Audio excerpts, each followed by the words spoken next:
Hey, Hello, how are you? I'm good. How are you? Good. What's going Good. on? Allie Yoder. We gotta introduce you. Hi, Allie Yoder. My Hello. my old schoolmate that Yes. I haven't seen since 11th grade, right? I don't know if even 11th, then. I feel like the last time I saw you was in eighth grade, 8th but I could grade. be wrong. I could be wrong. Well, I probably saw you passing in school. 8th grade, 11th grade, whatever. Same thing, right? Nowadays it is. How are you? How are you today? I'm good. I'm really good. It's been a Yeah? good, chill day. Yeah? How Nothing are you in life? in life. Yes. I'm good. I'm doing well. Yeah? It's a season of transition. I just moved, started a new job, so What you doing? I am a financial analyst for a financial planning firm. Ooh, okay. I've seen that title many times, and I've Uh-huh. always been curious. What does that entail? Well, I think it can be applied to lots of different like day-to-day jobs. I think it's a very broad term. So for my job, since I'm working for a financial planning firm, I'm like analyzing client data for individuals and helping the financial advisors that work at the firm. Yeah. Whereas, someone who works for like another company like would be probably doing very different things. So When you say just analyzing analyze, financial what stuff. does the word analyze mean? Like, I mean, obviously look, but are you looking Yeah. for discrepancies? Are you making sure everything adds up? Are you checking taxes? Like, Yeah, or all the yeah. above? So yeah, it's yes. Looking at like what has changed for this person from the last meeting to this meeting. What are we projecting the taxes that they're going to owe for the year? Okay. Is there anything that was talked about at the last meeting, like an account that they wanted to set up that we need to get the paperwork done for, or just a wide variety of things. So That's cool. I guess there is tons and tons and tons of data going on within any company, and they need to use that data in order to do any of the projections or make anything else happen. So I guess it's kind of like the backbone of all the other different things that happens within the company, right? yeah, I yeah, you mean, can say that. I yeah. I like mean, you that. can't. Yeah, really. I mean, what else? Like, cause I'm a project manager, and I have a like I went through the PMP certification in which we broke down like how to do a project down to the nth degree, and you take it down to like the degree of the atom of the project, and Yeah. it's so but every single step requires data. So but I mean, I was never really, I guess it's different per company, but that would be interesting to see. So you get the data, then it inserts into here, and then shit happens. Yeah, that's a plain and simple way to put it. Okay, let's go. How'd you get into it? What made you interested in wanting to do that? Yeah, it's kind of crazy. I had no idea what I wanted to do all of college. Yeah. I majored in management and Spanish. I went to UT in Austin. Um, Nice. How was that? I loved it. Yeah. Yeah, Do you it miss was. Austin? I guess so. I'm really enjoying Dallas so far. It has like a lot more to offer than I thought. So, but Hmm. Austin is like the outdoors and like, oh man. So I do Yes. miss parts of it for sure. I can believe that. Yeah, but yeah. So didn't know what I wanted to do for a long time. I thought about maybe going into ministry, doing something with people because I was like, I know that's what I'm passionate about. Hmm. And then, yeah, I ended up having an internship with a nonprofit organization and just felt like I got a lot of clarity of like, I don't really know if I want to do this actually after like trying it out. So What was the internship? um, it was for a nonprofit called Mission of Hope. And they do a lot of work in Haiti and the Dominican Republic. I think So, I actually applied for them as really? like a project manager, a project of hope, a project for hope. Mission of Hope. There's lots of nonprofits that have hope in them. Yeah. Okay. Well, but I mean, I think it might have been Haiti as well. I Okay. could be remembering incorrectly, but I don't know. Maybe. That's cool. I did apply for a couple nonprofit organizations, but Cool. yeah, Yeah, I that's really mean, cool. yeah, it was like the work that they were doing. I was like, this is so needed and like sharing just like truth with these people, but also helping them in other ways too, by like providing schools and medical care. So loved the mission, but then I just was like, in terms of like what I was doing, I was like, I think I might want to try something else. Yeah. So Well, yeah, okay. And then you moved on to data analyst. yeah, kind of like completely opposite end of the spectrum. Cool. Yeah, I just had a professor who I was like, help, I don't know what I want to do with my life. And he was like, hey, I think you'd be really good at this. And I had never thought about it before. I was like, you think I would be good at that? And he was like, yeah. So he just encouraged me. And I think that God just opened lots of doors. And now here I am. And I never would have, I don't think I really had been like, oh, I want to end up in Dallas, or, oh, I want to end up doing something in finance. Like if you would have told me that a year ago, I would have been like, what? Did you accidentally end up in Dallas? Did you like just happen to find a job in Dallas where you're looking at multiple places?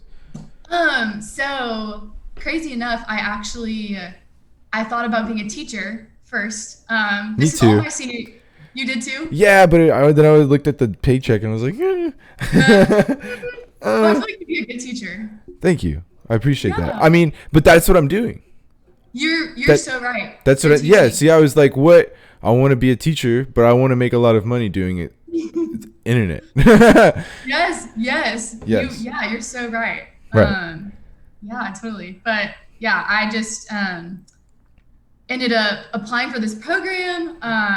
And after talking to my mom, because I was like, I'm gonna go somewhere far away. I'm gonna go to DC or North Carolina. And my mom was like, if you're doing this, it was like working with lower income schools. And my mom was like, you're probably gonna be so drained and so tired. Like you probably really would love to live at home, and like I can take care of you. And I was like, Free you're probably right. rent. Yeah. So I was like, yeah, with the teacher salary, I was like, you're not wrong. So then that's kind of what got me like thinking about Dallas more. And then I ended up not getting that program. Okay. But then And still that was a kind teaching of, program that you didn't get. yes. Okay. hmm Yeah. But then still was like really feeling led to be in Dallas. So yeah, here I am now. So you came to Dallas, started looking for jobs, and you found a data financialist. So, but what led you? Okay, yeah. So your professor told you to do data financialist. What made you switch? So you went from your professor telling you to do the or the data analyst, then you decided teacher, then you didn't get it, so you're like, oh, well, I better go back to data analyst. Oh, teacher was before. Teacher was before. Teacher was before, and then after I didn't get that, I was like, what am I gonna do now? Got you. So that sparked part of the spark of the conversation with him. Yeah, That's really yeah. cool. That reminds me of a quote of you're always one decision away from changing your life. Wow, that's huge to think about. Right? Like think about it. Like every single decision that you make, the next one could you change your entire life. It's very true. Right? I mean, yeah, we never really know what is.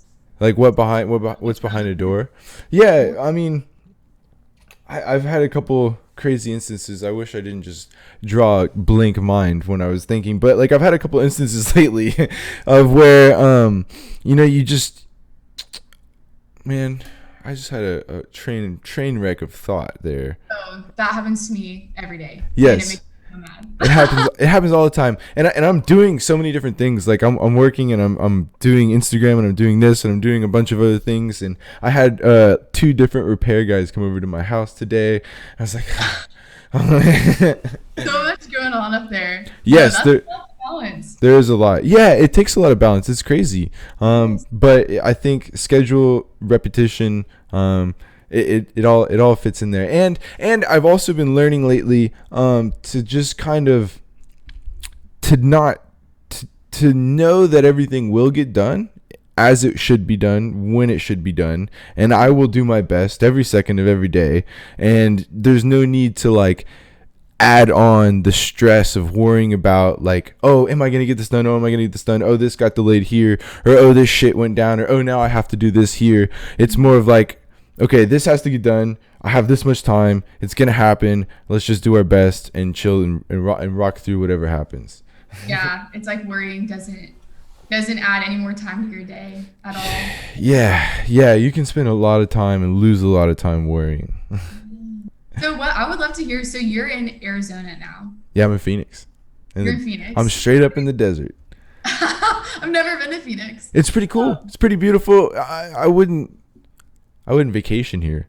There's nothing to vacation for. But I would vacation 1 hour north of here, Sedona. Sedona is a magical place. It is a little teeny tiny town filled with energy vortexes from the earth, which is like special places where there's beautiful rock formations and like the things in the geometry of the earth come together, and they call it energy vortexes.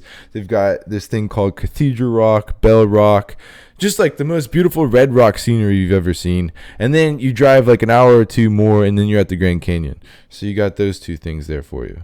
that sounds awesome. That sounds Yes. beautiful. Yeah, and Wow. if you come not in the summer, then you could do Sedona, drive an hour north to Flagstaff, be in forests of pine trees, go skiing, then scoot over to the Grand Canyon. So you could go Sedona, Flagstaff, Grand Canyon, and then go home. That sounds like a potential trip for me to take in the future. Yes, it would change your life. It's beautiful. Love it. But yeah, Phoenix is cool. I got moved out here for my job. They offered me a position out here. We used to have an office. They needed some help, and I actually kind of volunteered.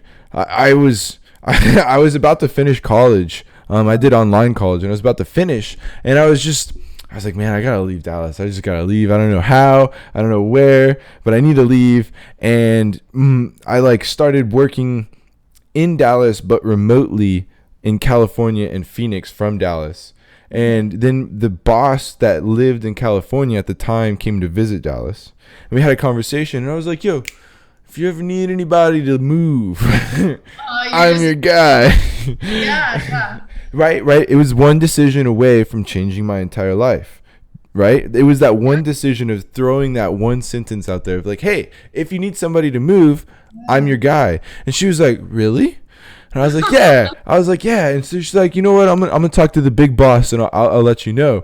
And so she talked to the big boss, and then they tried to move me out to California, but they offered me a salary which would have been like instant poverty if you live where, yeah, not enough. So I was like, no. I asked him for double. I was like, you can give me double that, and he laughed in my face, and so I laughed in his face. Well, for knowing that. Oh yeah, I did a lot of research. I'm not about to screw myself. So then I Yeah. said no, and then 2 weeks later they were like, "Hey, do you want to go to Phoenix with the same amount of money?" And I was like, "Uh-huh." I was like, "Uh-huh. Let's go." So how long have you been in Phoenix for? Mm, two, a little over 2 years.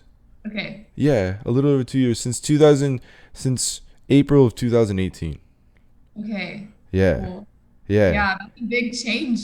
Man, big change, big change. But here, which is good for me, legal weed. So, haha, yeah. So I get legal weed.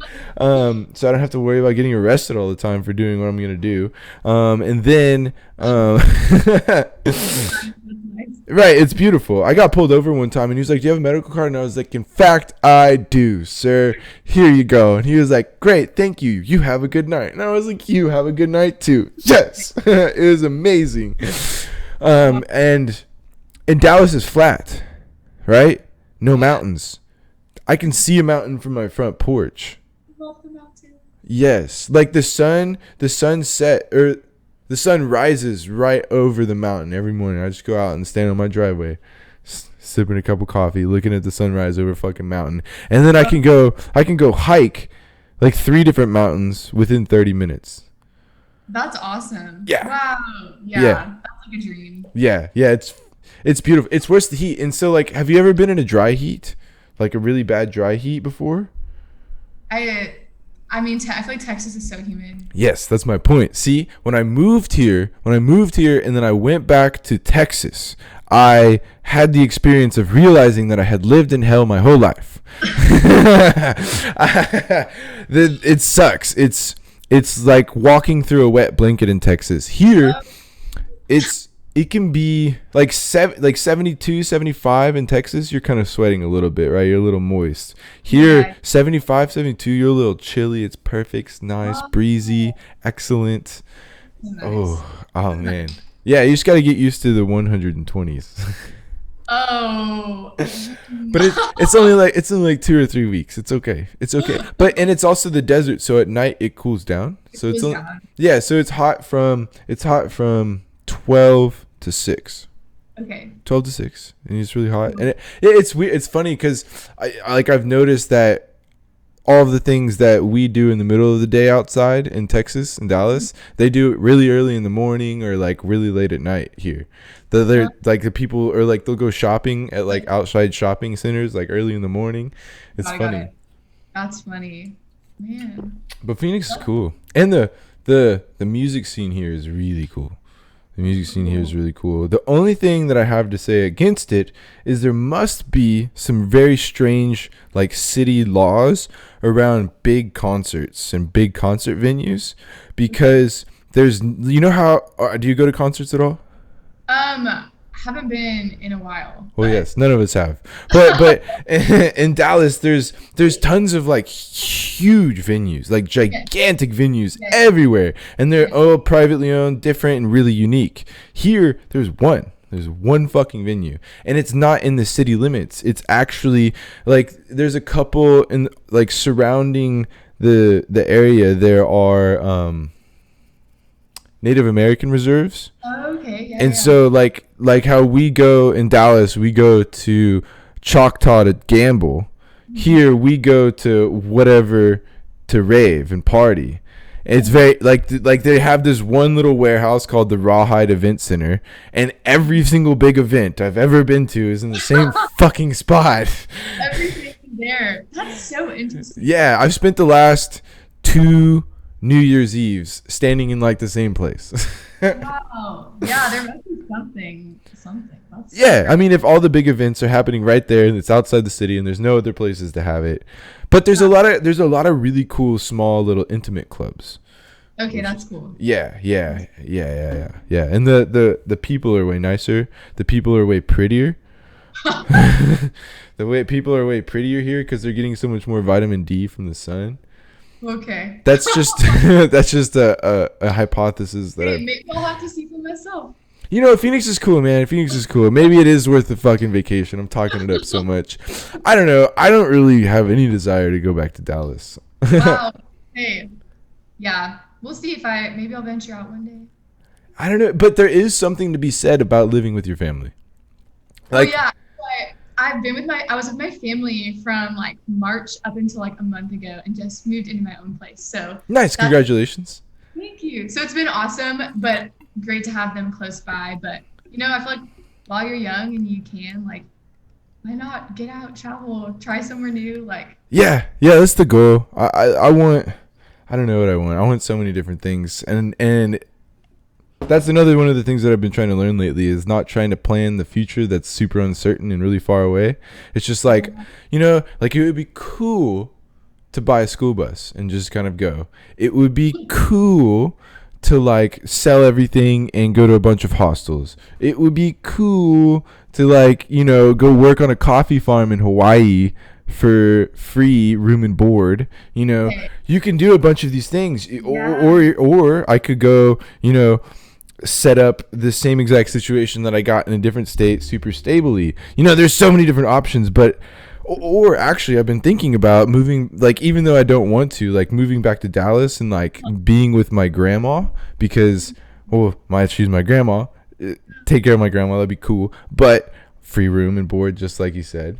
So like there's so many different ways, and it's what I've been learning is living in the moment and just letting it come, and like the answers like will come when the answer needs to be, or when the question needs to be answered. yeah. I think that just like what you're saying, that we are not the ones that are ultimately in control. And yeah, there's so much that, yeah, just like in terms of the future, it's so fun to dream and like be like, what would I love to do? But um, at the end of the day, I believe that God is the one who like plans out our lives. So that's comforting to me to be like, sometimes I can get anxious about the future and like, am I doing the right thing right now? And or am I gonna get married? Like, am I gonna just like all these things that I think about? And it's like, you know what? I believe that God has planned out every day of my life and that He knows exactly where I'm going and He has it all taken care of. So That's I'm really grateful. cool thought. Yeah. That's a comforting thought. I'm glad Yeah. that you have that. Yeah. I grew up in the church, so I can understand that, and I can empathize with that, and that's cool. And like I'm not of the same belief of you. I'm of the same belief. Like of right now, I'm kind of teetering on the thing of like it's all true. I think they're all speaking a piece of the truth. So, but like, I'm not trying to argue. I'm trying to say like that's really cool and it's really beautiful and it's a cool sentiment and I appreciate that it gives that to you. Is what I'm trying to say.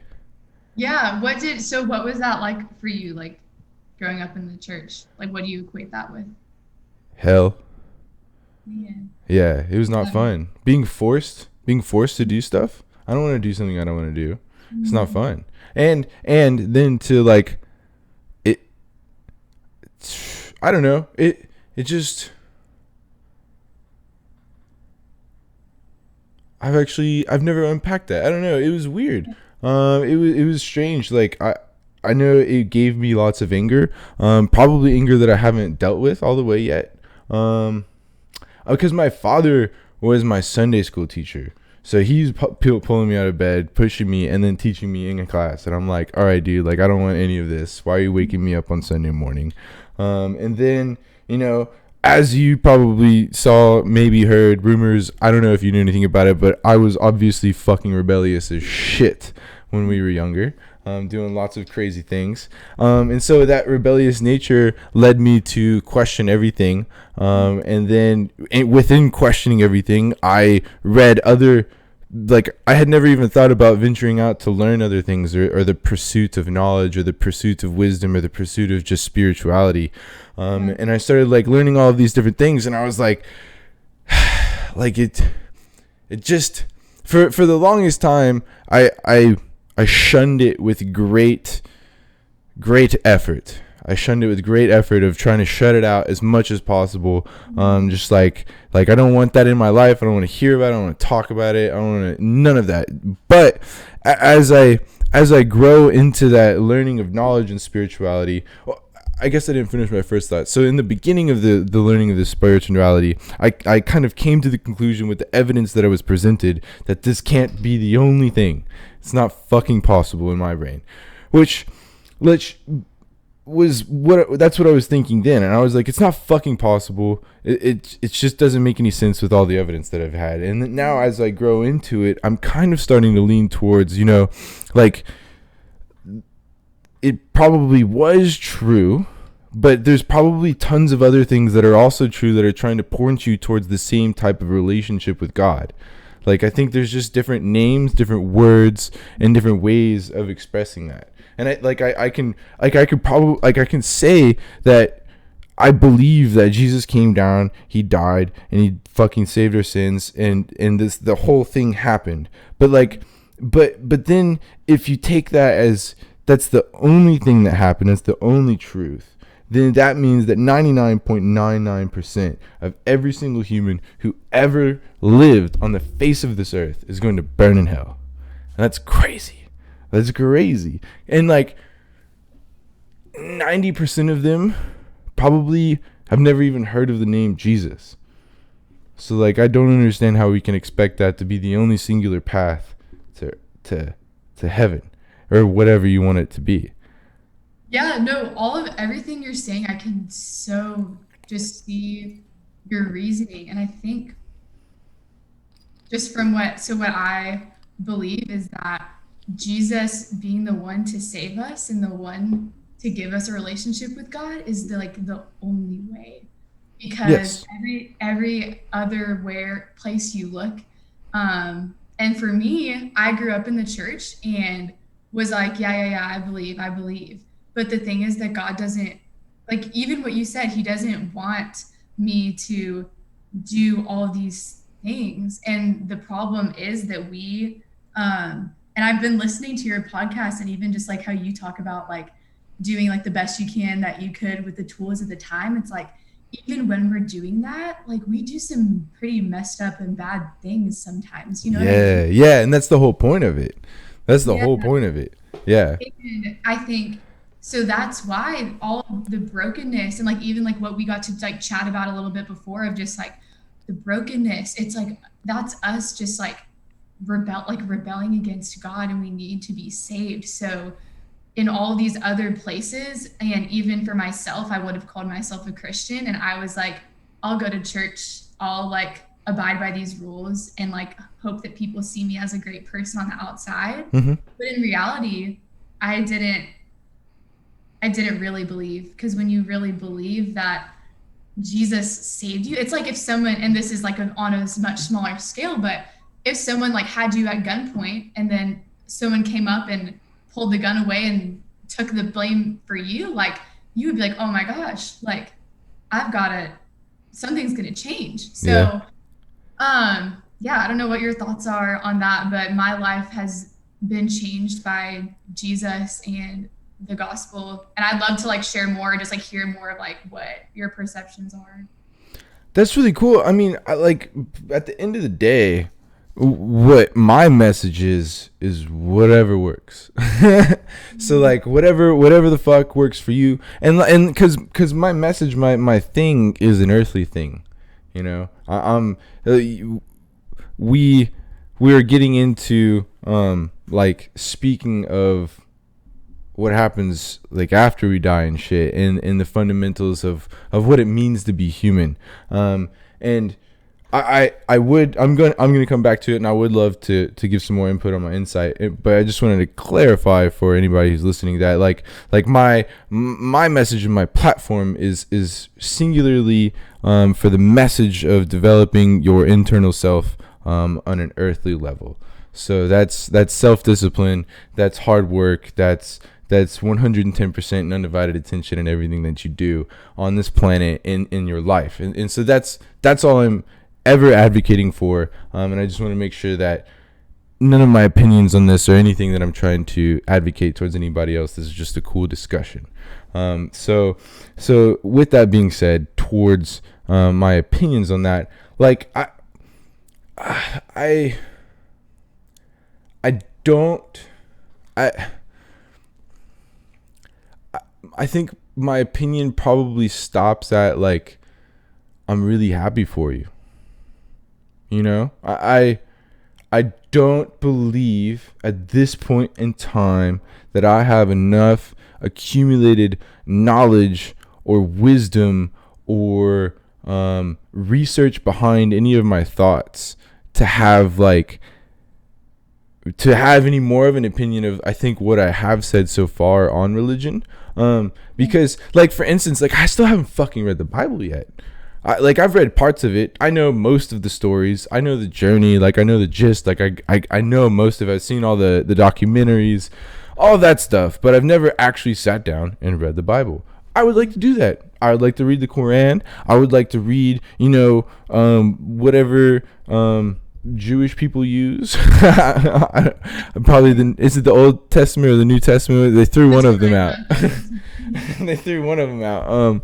I would like to go explore these things, and then also probably live a little bit longer, and then probably formulate like a real opinion on that. And I think I'm willing to risk the time in between now and then with my soul. Wow.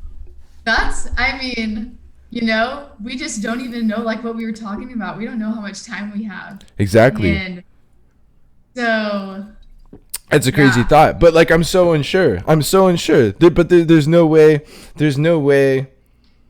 Like I think, like, from every Christian that I've ever heard who's like a devoted Christian who's in the place that you're in right now, the thing that I've heard from them is like that moment of accepting Jesus Christ into your heart is like a physical moment. It's like a legitimate sensation that you can tell is happening in the moment, and like you're like, oh, okay, like shit, this is happening right now. Like I'm now endowed with the fucking Spirit of Christ, and sorry, I take the Lord's name in vain, but is that right?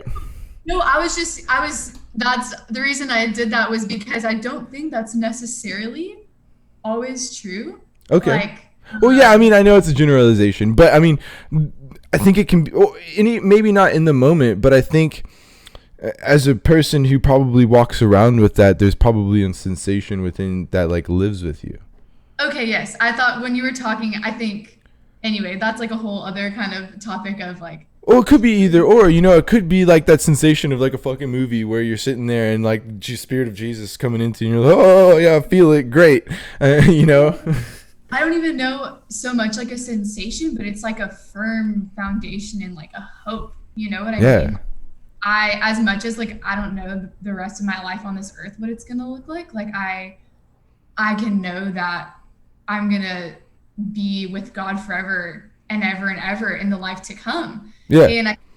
And I think what you said about like this being like a earthly, like you want to focus on like the human and like what we can do. I think that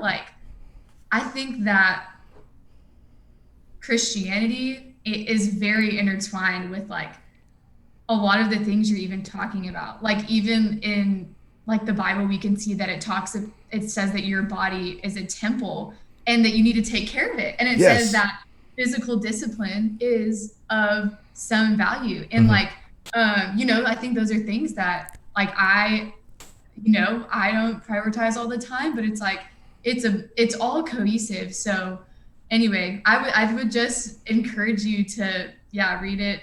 I actually, my dad sent me this cool version. It's called the Messiah. Actually, here, I'll just show you. Is it okay? Is it The Message maybe?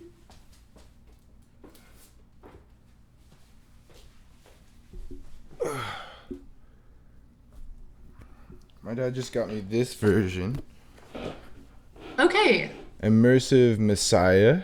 Okay, cool. And so what it does is they took out all of the things that make it like a Bible, and they made it like a book, like a story. So there's no chapters, there's no numbering on the sentences, there's Okay. no like commentary. It's just like a fucking book.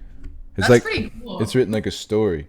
'Cause that's what it really is It's just a literally story. the story of who God is and how he's saved humanity. Yeah. So that's what it's all about, the Bible. It is pretty cool. It's a cool book, and it's very powerful, and it's probably the most powerful book ever written. And I don't think that I have any right to have like a solidified opinion on it without fucking reading it. I really respect that because like even with what you're saying of like, I don't know, I feel like that can be hard to have just built up like feelings and frustrations of growing up and your experience with the church. But like, I don't know, I really respect that because I think it could be really, really easy for you to just be like, screw this, like I'm not even gonna give this a shot. So Yeah, no, I'm of the mind that all things are possible, and I'm not ruling anything out. And so I'm just on a path of discovery, and I'm very curious to see what's to come. And I don't know, but that the existential angst thing that people solve with religion, like I don't have that. I'm not worried. I don't really care. I'm not like I sometimes like death is weird. Death is strange. But it doesn't really bother me. I would like it not to come, but the idea of it bothering me, and I guess it probably, maybe I bring myself comfort because I believe that like everything is just energy and it's all the same fucking thing. And psychedelics are crazy too. Psychedelics are crazy too. Like, what is that? What is that? I couldn't tell. I know, but like if I told you, Allie, okay, look, you put this piece of paper in your mouth, okay, and it's got one clear drop of liquid on it, all right, and it will rip a hole in the space-time continuum. You can step through it, go to the other side, visit the other universe, walk around, come back, and just know that shit's always there. That's pretty crazy. You know what I mean? That's pretty over my head, to be honest. That's what I'm saying. I don't know. There's lots of interesting ways to look at it. Like, and for instance, Joe Rogan. Do you know who Joe Rogan is? No. Joe Rogan. He is the biggest podcast in the world. Probably, I like to call him the voice of reason for the free world. That's my personal title. Yeah, he has a podcast. It's called the Joe Rogan Experience. He gets like 20 million views or more per episode, like minimum. He can say something and it creates an entire industry of people. Like seriously. Like have you ever heard of a float tank? Like a float tank, like a sensory deprivation tank. Yes. The reason that you've heard of that is because Joe Rogan made it popular. Wow. Yeah. Okay. Yeah, he's that big. Wow. The only reason that you know what that is because he talked about it. Well, the reason I know that actually is from Stranger Things, to be honest. It was only on there because of Joe Rogan. I promise you. Probably. I promise you. Actually, you know what? Probably not. I've seen that episode, and that's probably a false connection. But anybody else in the whole entire fucking world, that's the only reason. But but it's that big. It's big enough to where I can say that with confidence. Huh. Yeah. And so, totally forgot where I was going with that. No, so you were talking about psychedelics, and then Joe Rogan, and stepping into. Yes, he just had a podcast with these scientists, or the scientist guy who has been writing this book for 12 years on the ancient use of psychedelics within religion. And it's like a pretty, his conclusion was that it's pretty fucking clear that Christianity actually came out of psychedelics. And like having psychedelic visions and connecting with the divine and the God, and it just kind of got and within the Roman Empire they had actual efforts to like squander out the psychedelic portion of the rituals, that way they could remain in control of their empire, because they didn't want them doing mushrooms and tripping balls and questioning what was going on. Whoa. Yeah. So, wait, psychedelic, do you mean them using substances or just them having dreams and visions? Like taking some mushrooms. Ah. Yeah. Okay. Yeah. Well, Yeah. I totally. It's a good listen. I haven't. That's very interesting. I would like to learn more about that, because definitely I think that God can show himself to people in dreams. That's what I'm saying. Like it could be that. Like it could be like all of the things could be true at the same time. Like none of these things have to be contradictory. But it could be that like our connection with God came from psychedelics, and we were like, oh hi, what's going on? And the cool, like one of the things that I appreciated the way that they were describing psychedelics is that they are teachers. Like within the substances themselves, they teach you lessons of humanity. So like it's very similar to the lessons that you learn in the Bible of like love thy brother as thyself, do no harm, like brotherhood, all of these different things of connectivity and oneness that the Bible preaches, right? And love. These substances of psychedelic like innately teach you them, like while you're in the trance. Yeah, I think that what you're saying about, I mean, that there are some themes that like you can look throughout the world and see that like loving people and not like cheating people are like seen as like good things. And I think that because we're all created by God, that there are some things that we can just know this is good and this is bad. Like, and I also think that, as awesome as it is to like have people pursuing like goodness, like even like what like you're doing, like, just like wanting to like love everyone and like that, like we talked about this before, like we need unity in our world. Yeah. But I will say that I just think that Christianity, it's not just like a set of teachings. It's Jesus, and that's the difference. My dad said something interesting to me the other day. He quoted C.S. Lewis, and he said, the worst examples for what a Christian should be is a Christian. And the best example for what a Christian should be is also a Christian. That's very thought provoking, and I think very true. Yeah. Well, it was because me and my dad have religious discussions all the time because I try to poke holes in his theories and things. And we were Ask questions. It's so good to ask questions. yeah, we were talking. What were we talking about? We were talking about. Oh, we were talking about the psychedelic shit. Actually, I asked him what he thought about that podcast, and he had an interesting response. I don't know. I totally forgot. I'm gonna take too much time trying to remember that. God damn it. But actually, I had a couple things. Right before this, I went through our messages again, and I did pull out like 3 things that I'd like to talk to you about.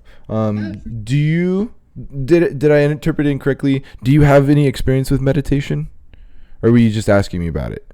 I was curious to hear from you, but I think like when you think meditation, like what does that mean for you? Well, I do what's called mindfulness meditation, and I use a specific guided meditation app called Waking Up with Sam Harris. Sam Harris is a bigger version of the platform that I'm trying to create. And so he has this app called Waking Up in which it's more than mindfulness meditation. So like its base core, it's mindfulness meditation, but it's also meta meditation, which is love and kindness meditation, which is where you induce a certain state of consciousness and brainwave like frequency by so in all of them you're sitting still, your back is erect, and your eyes are either closed or open depending on the exercise that you're doing. And so for this one, so like for instance, if I was doing meta meditation on you, I would bring an image of you in my mind, and I would say, I wish you well, I wish you good tidings, I wish your dreams to come true, and I wish I wish you to be free of suffering. And you would just repeat that over and over and over again. And then that repeating of that mantra, and then the realization that you really do feel those desires for that person. I don't know another way to describe it other than it enacts like a specific state of consciousness, and that is legitimately pleasurable. It's very interesting, and it makes you more humble and more grateful.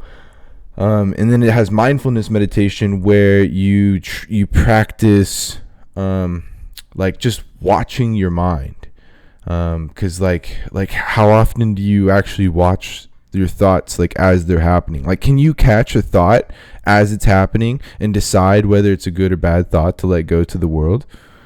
I couldn't. It's something that I try to do. It's very hard, and I'm learning. But before I started doing this, I didn't have that at all. Like at all. It was just a free-flowing, non-filtered fucking mess coming out of my mouth. Like, I used to take pride in it. I was like, fuck you, I don't have a fucking filter. Suck my dick if you don't like what I have to say. That was my attitude in life. But it doesn't work that way. But so yeah, so he has right now he has a 28-day course, and it's 10 minutes every morning. So you do 10 minutes of meditation. He guides you through it. It's really cool. So he's like, sit down, close your eyes, and I want you to bring attention to the breath. And then you bring attention to the breath, and then he takes you baby steps, teaches you how to stay focused and all that. And then, maybe 3 minutes in, he's like, once you notice that you become lost in thought, I want you to observe the thought itself and watch what happens when you observe the thought, and watch it disappear, and then come back to the breath. And he reminds you, and he just brings you back, and he brings you back. And then slowly over time, you're able to have more self-discipline. You can get through it, and then you can do a 30-minute meditation, a 45-minute meditation. And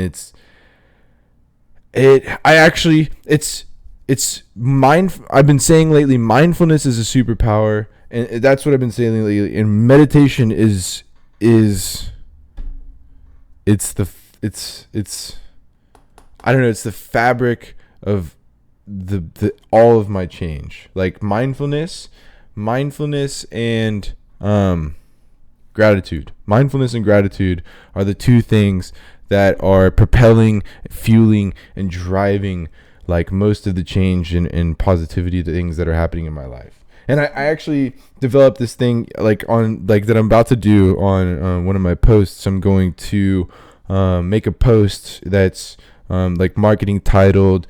I haven't stuck on one yet, but it's going to be something like 20 minutes a day to change everything in your life or something like that. Because you do 5 minutes of gratitude journaling where you write 5 things down that you're grateful for every morning. And then afterwards, you do 10 minutes of mindfulness meditation, and then you start your day. That's awesome. Yeah. Yeah. So for me, you can call it meditation because that's a, it basically is Yeah. what I do, I guess you could say, but I will every day set aside time to just pray and to talk to God. And like I talk to him throughout the day, but I have a special time where I will just sit and I will read the Bible because I believe that the Bible is how God speaks to us. It's like his word. So when I read that, I am spending time with him and getting to know him. And in that, I also learn more about who I am. So there are times when, it's more of conversational, or times where I'm confessing sin, or times when I'm just getting to read and ask God to help me understand and help me listen. And then other times where actually there's a verse in the Bible that says to meditate on the law day and night. And that's just kind of what you're saying. It's almost like you to repeat it in your mind all the time. So yeah, that's super interesting just to hear what you've been doing. And I think gratitude, that's something that I want to get better at because I think, yeah, everything. So for me, I'm like, everything that I have is given to me by God. And, literally I'm sitting at a table, I have a laptop. Like, Yeah. this is because of anything. Like, it just so happened that God planned that I would be born to a family that could send me off to college, that I could get a job, that I could so yeah, there's so much to be grateful for. But I definitely think that there is some truth in just meditation and being grateful. Yeah, but like seriously, the gratefulness, like the actual act of gratitude journaling is like scientifically proven to like alter the pathways in your brain and alter the state of the consciousness that you're in. Like it will seriously, you'll find, not immediately, but I guarantee you, give it a 1 to 2 weeks, and you will find that in the middle of your day, something that normally would piss you off, you're like, wow, I'm really grateful for this moment to develop self-control. And you're like, what? Like, what? Did that just happen? Like, yeah, it's fucking crazy. It's fucking crazy. Like what happens, like, of compounding effort of little things over time. Yeah. Wow. That's awesome.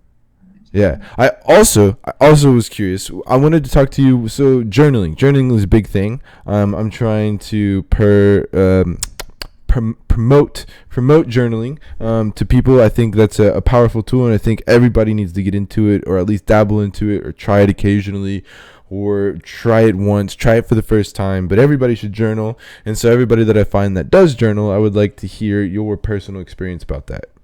Yeah, so I think I kind of told you about this, but just to kind of like journal about things that are happening in my life so I don't forget them because I am so forgetful. That's a really good idea. I need to do that.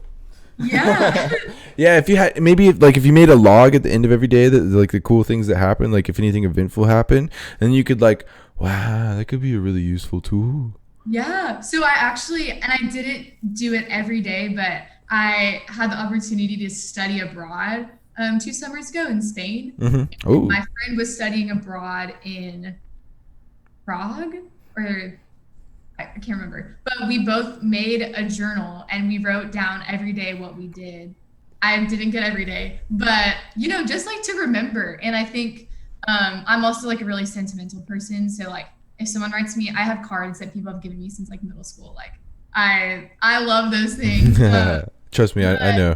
Maybe not cards, but I'm sentimental as fuck. but then also with that, just like journaling about what God is doing in my life and what He is teaching me, because like we talked about before, we're both on journeys, and in my journey, I feel like God teaches me more about Him, and He teaches me more about myself. And with that, I'm also so prone to forget. Like, we are just, as humans, whether we like it or not. I know some people do have like crazy awesome memories and they're just blessed with that. But when it comes to like the day-to-day things, like I think it's easy to kind of look back on a season of your life and be like, yeah, this, you can like sum it up in a sentence. But then think of like all of the days, all of the hours that like went into that. And yeah, it's a really cool way to think, yeah, for me to see what God has done in my life. And also just, I think for anyone to see where I was and like where I am now. So Do I would you definitely do you ever use recommend. it to work through any emotional trauma or troubles? Or I guess trauma is a strong word. Oh, yes. um, yeah. And I think writing that out, and also just through prayer, I think that um, processing my emotions is something that I, for a long time, and I still am prone to do this, to just kind of want another person to get to. And I think that for sure, like, I've even thought about seeing a counselor before, because I just think that that can be so helpful and beneficial. But in terms of processing just hard emotions in my life, it's been cool for me to bring that to God, and that He has honestly like helped me and comforted me and been with me through it. So that's my story. But I do think, yeah, just journaling. Sometimes I journal my prayers, because like you were saying, when you lose focus, sometimes, especially when I've been starting my full-time job, wake up, it's like I just turn on the lamp so it's like super dim in my room, and I try to start praying, and then it's like I'm not there anymore. Yes.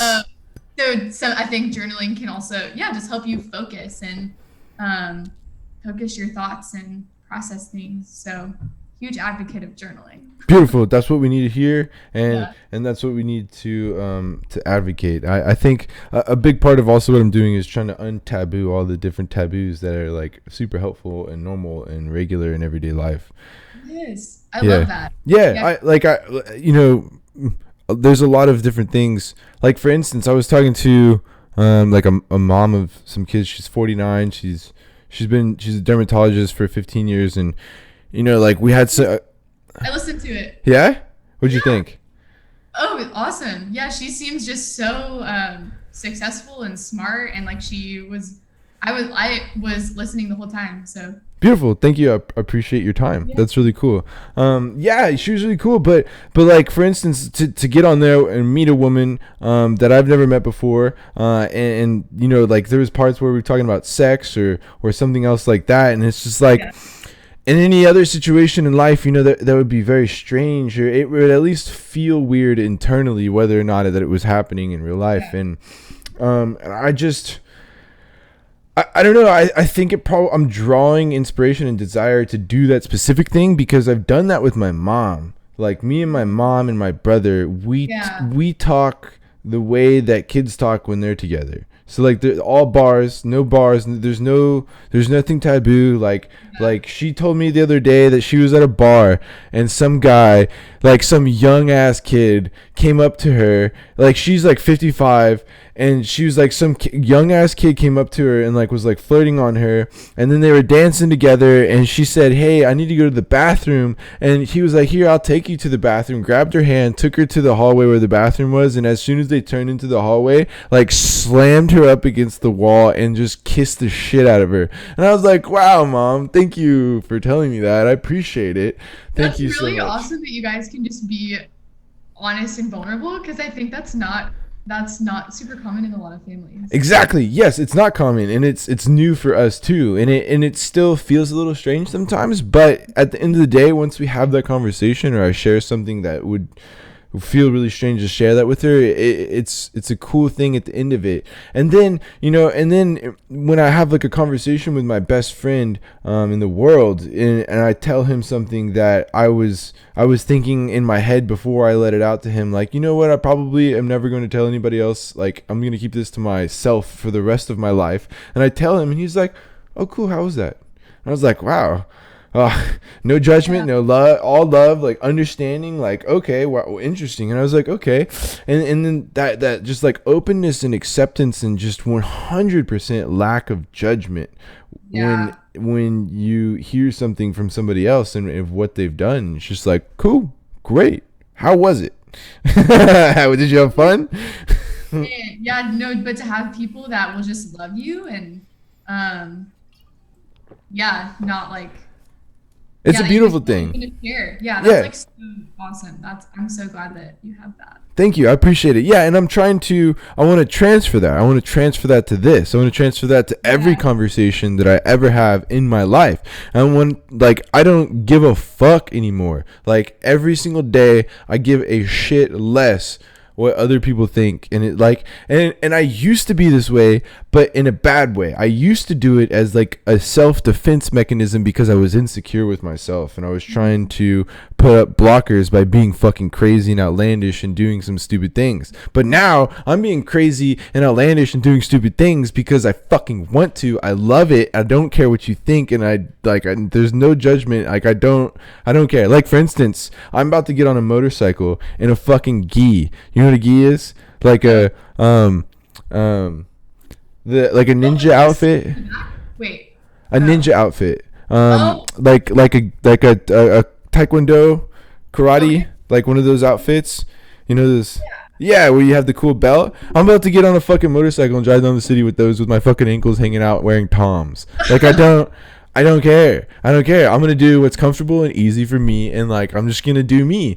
And it's really interesting, like, transferring that over, and I would like it to hopefully, inspire other people to have those open conversations with random people, with people they just met, with smart people.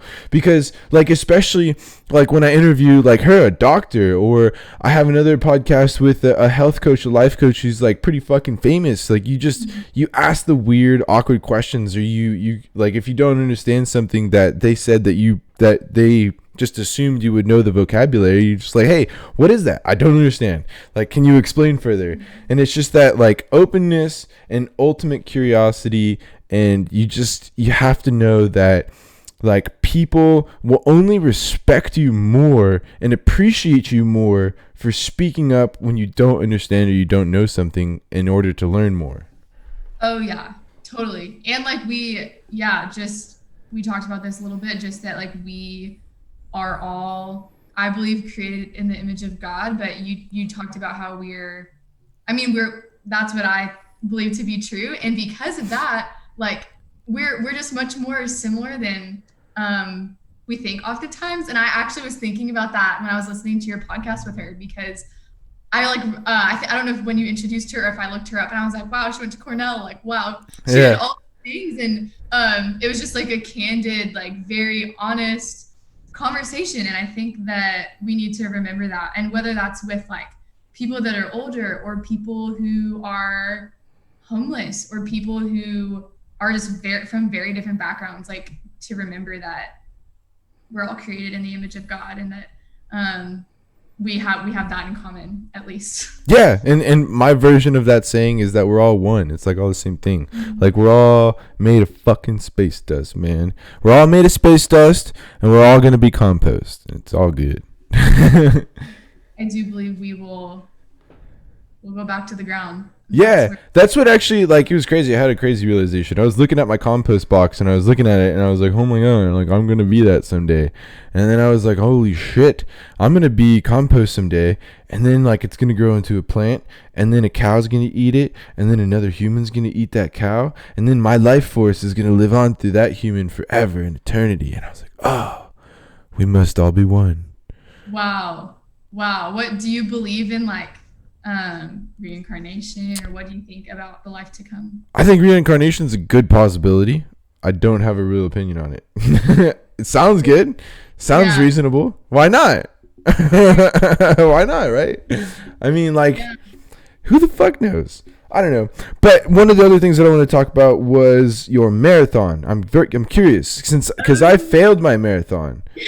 I failed my marathon, and I would like to know what you did to get so mentally tough to get through that. What did you do? What Ooh. What was your time?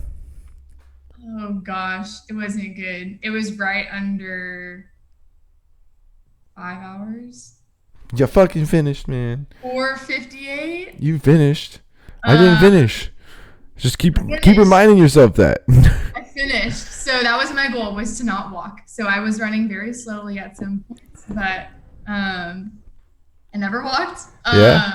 But yeah, I had run 2 half marathons before, and my mom is a big marathon runner, and it was the summer before my senior year of college, and I just kind of was like, I'm gonna do this. Yeah. So my mom and I both signed up, and so she has done this program called Hal Higdon.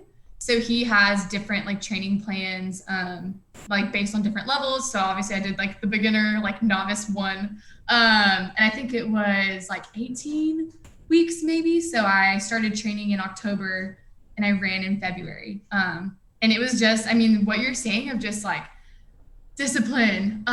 Literally, I was like, I'm not going to be able to finish this if I don't do the Practice. runs that I have to do. Yeah. So, my mom and I like held each other accountable, and I would send her a selfie after every run. I was like, the way that it was laid out in the week, it had your runs on certain days, but like if I couldn't get to it one day, I was like, I have to do it the next day. Like, I'm not going to be able to finish if I don't. Yeah. So, yeah, it was. And it's still fucking hard.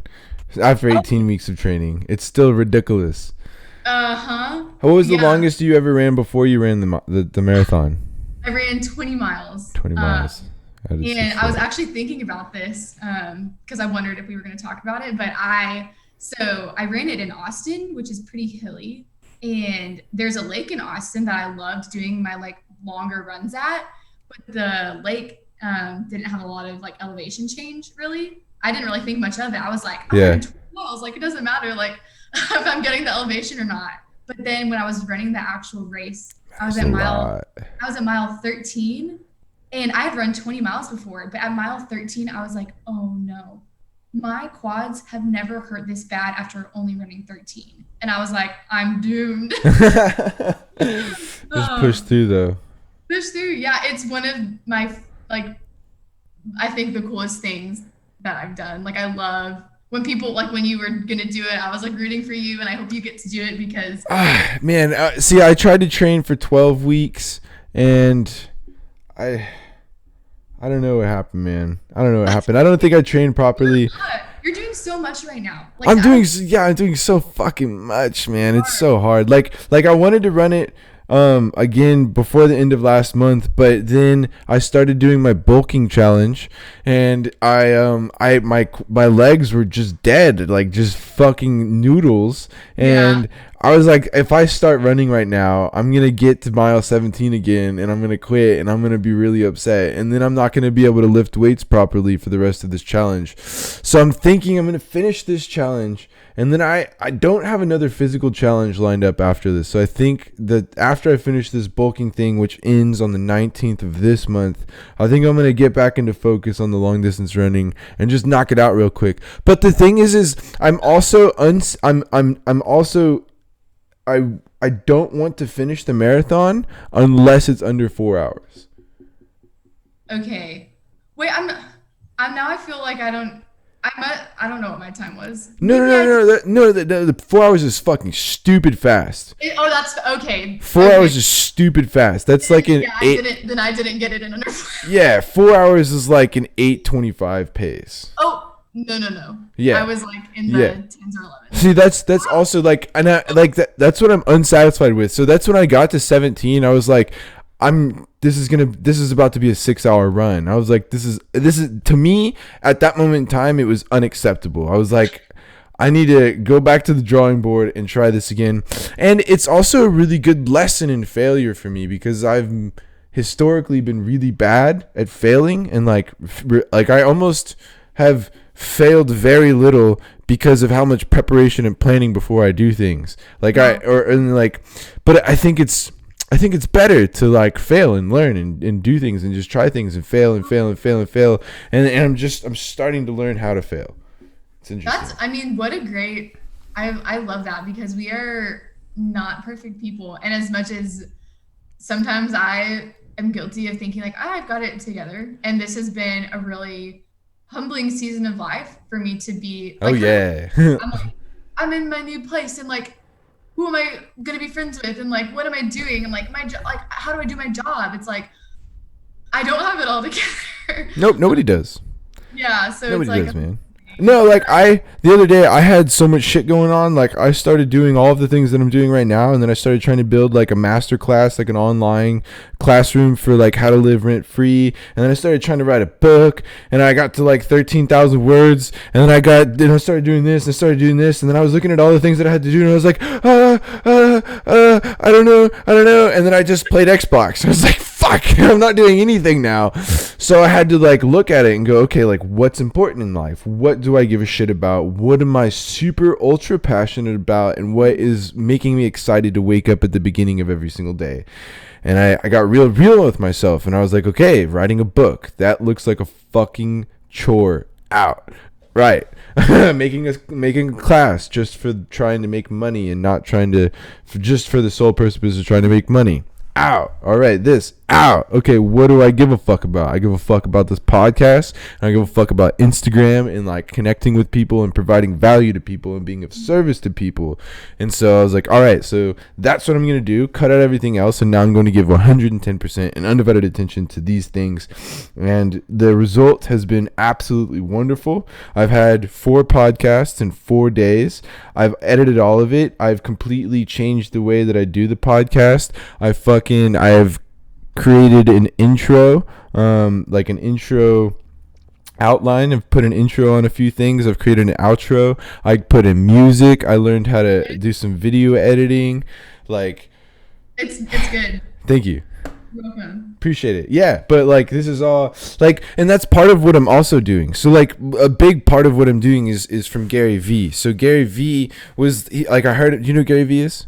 No. He's a motivational guy, big philanthropist guy, and he was talking, like he had a video, and he was like, look, like could you, like, people see Shaquille O'Neal now, they hear Katy Perry now, but and they all they see is the finished product, but like they used to be just like you. And like and then he was like, well, what if we had like the entire journey of when Michael Jordan was learning how to play basketball, getting good at basketball, playing high school basketball, then playing college basketball, and then getting into the pros, and then all of the things that he was dealing with on the side, all of the practices, the injuries, the healing, and we had it all documented. Imagine what that would be worth. Like, not in dollar signs, but in value. In value that can provide as inspiration to other human beings. And I was like, oh my God. Because I've always known that I'm going to do something crazy and something big, and that's the goal. And that has always been the goal. I just trying to figure out which direction and where to go with that. And so I was thinking, well, why don't I just start documenting? And he, like, what he always says is document, don't worry about creating content. Document your journey. And that's what I'm doing. Like, I'm learning. And when I share an article or I share a post, like when I talk about learning self-control or something that I learned in my past, like I'm sharing with you something that I learned. I'm not trying to just like, and there was an interesting thing that I had to learn how to teeter on, because when I first started doing my videos, I was taking the like lesson that I learned and just like spitting it out there without telling the story of how I learned the lesson. Yeah, and it's cool. My engagement doubles. Oh wow, yeah. It's so much. It's so much, and it's really interesting, and it's a really fun process. Yeah, it's been just cool to see you just, yeah, like you said, documenting and posting, and yeah, even just making the changes already. So it's cool to follow along. Thank you. I appreciate it. So I got 15 minutes left, and I have a few questions that I like to ask everybody that comes on the show. Would you like to answer them? Sure. Excellent. It doesn't matter if you said no, anyways. First question is, what is the definition of success to you? Good question. To me, success is not based on wealth or possessions or status. Like for me to have lived a life that I would say it's not wasted would be for me to live my life seeking God and sharing Him with other people. So for what I've gotten to share with you, it like brings me joy that I get to share because it has changed my life, and so that would be success to me. Excellent. I have a feeling that your answer to the next question is going to be very similar. Okay. What is the definition of enlightenment to you? Enlightenment is, I think is knowing God and knowing the God of the Bible through Jesus Christ. Beautiful. Beautiful. May I ask you to go a little bit deeper on what you mean by that? Yeah. So let me get my thoughts ordered. Go for it. Go for it. Yeah. So, well, what does enlighten, like when you say enlightenment, what do you mean? I don't know. That's what I'm asking. Okay. I don't know. For me, the best line that I've heard about enlightenment so far is that enlightenment is like chasing the horizon. The closer and closer that you get to it, the farther and farther it gets away. Because if you ever caught it, then you'd be done doing the work. Interesting. Okay, so I'll kind of build off of that. I mean, I think that God is infinite and that I can never fully wrap my mind around Him, but through the Bible, which I believe is His word, through reading that, is where I find true wisdom on how to live, on who God is, on how to treat people, on who I am. So I would say through reading the Bible, and prayer is how I get to know God, and that's how I understand what truth is. I understand my purpose, and so just in the sense of like I think the more that I learn about God, the more that I realize how small I am and how vast He is, and it's exciting. Have you ever read the book The Shack? I have heard excerpts from The Shack. What are you doing? What are you doing with your life? You need to get it. You need to get on it. You need to get on it. No, it's cool. It's a joke. It's a fantastic book. Don't get lazy and watch the movie. Okay. Read the book. Trust me, it is amazing. I have friends who have read it. Yeah, you're gonna be crying a lot. Like you're gonna cry a lot, lots of crying. But it's actually, I don't know. Have you read the book Edge of Eternity? No. Oh man, it's another Christian book that's like that takes like a fictional approach to God. Okay. You know, they tell like a cool story that and it's the Edge of Eternity. It's like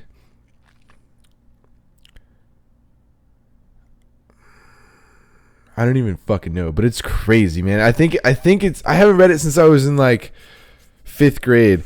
But it was this like it's like this different version of like what happens when you die that it explains lots of different insights within the Bible. It's fucking awesome. And I've heard of The Shack, but I'm gonna make a note about it. And then The Edge of Eternity. Yeah, let me know what you think if you ever get around to him. I will. I love reading and I love recommendations. So cool, excellent. Yeah, The Edge of Eternity. There's this fruit that they describe in the book that they described it so magnificently well, and the deliciousness that they described it with, I can still taste what my imagination imagined while I was reading the book when I was in 5th grade. It was that. It's just like the way they described it is like this, the most divine and ultimate thing that you could possibly put into your mouth. Like you take a bite of this fruit, and every food craving that you've ever had for anything ever gets satisfied. Was it like comparing it to the... It was the fruit that you get when you're in heaven. Okay. Yeah. Oh, man, yeah. And they might not have been calling it heaven. I don't fucking remember, but Okay. it's really cool. It's really cool. There's some cool analogies. Like,